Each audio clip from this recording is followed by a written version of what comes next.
I was most interested in self-hypnosis to actually really just to help me get to sleep. So over the years, I practiced it with friends on hypnotizing others. And I mean, really just for curiosity to see what it could do and how real it was. And it was clearly very real. And then on myself, it was kind of like experimenting on myself, on my own mind, and guiding your own thought patterns and identifying what little tricks work with your own mind. And eventually found a couple tricks that are incredibly effective for the question that I started with, which is how do you go to sleep quickly? So there is the short and easy, which works maybe 60-70% of the time. And there's the sort of guaranteed home run, sort of the big guns. Takes a little bit longer, but it works essentially 100% of the time. So the short and easy is, I've actually told a couple of people this trick, and it's helped them a lot. And it's kind of like for those people who have a lot of racing thoughts, it's almost like a jiu-jitsu move, or I studied a lot of Aikido. So it's Aikido is you use your opponent's energy to achieve what you want.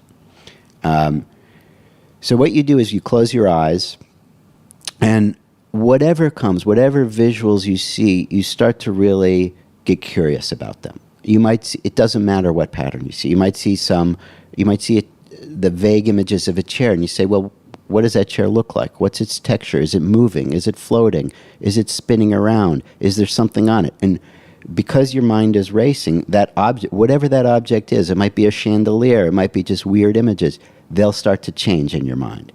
And you just get curious. What's it going to change into next? And the reason that's sort of like a jiu-jitsu or Aikido move is all those racing thoughts, all those firing neurons get redirected to that object. Because it gets curious, like, really, what's it going to change? That's so wacky. Like, what is it going to change into? And then the object starts to go from this like amorphous thing that's very far away to coming clearer and clearer and closer to your mind and sharper and sharper. And the sharper and sharper it becomes in focus, the more you're getting deep in trance. The more you're letting the waking world go by. And you just keep asking, well, what's it going to change into next? I have no idea. Let's follow it. So that works a good fraction of the time, and it just calms you. It just takes all those racing thoughts and redirects them to that one object. And if you find yourself strained, your mind strained, just redirect, well, where was that object? What's it going to do next? Let's get really curious. And there's so many things to add. What colors are it? Is it sparkling? What's its texture? Is it going to morph into something? Oh my God, there's my father. Or there's, and just watch it. And the more you watch it, the more it crystallizes, the more you're going deep into trance and you leave the waking world behind.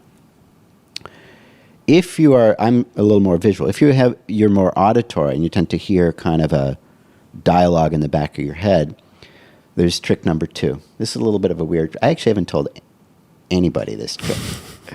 Again, so glad it's just between you and me. I ask the audio generator in my brain, which is, whatever audio engineer is popping forth that little audio inner dialogue, to focus on generating a random double-digit number between 1 and 100. So why double-digit? Well, single-digit is not a really difficult enough task. 1, 3, 4, 5. It doesn't really engage your inner auditory engineer very much. Double-digit is just, just enough of an effort that your audio engineer can't play some irritating, keep you awake dialogue and do that other task. It has to pick one or the other. And why random? Well, if you just do 23, 24, 25 sequence, it's kind of boring. And then your audio engineer can go back to that really irritating voice that was keeping you awake.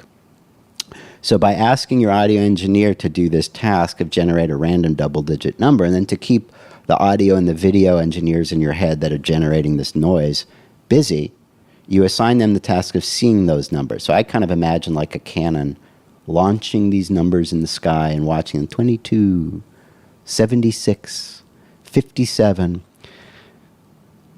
I feel like people listening are going to think I'm crazy, but this actually really works. It's like all those sort of inner racing thoughts, you just take them away from their tasks that they were doing, which was keeping you up, and you focus them on tasks that you would rather have them doing, tasks that are actually helping you get to sleep faster.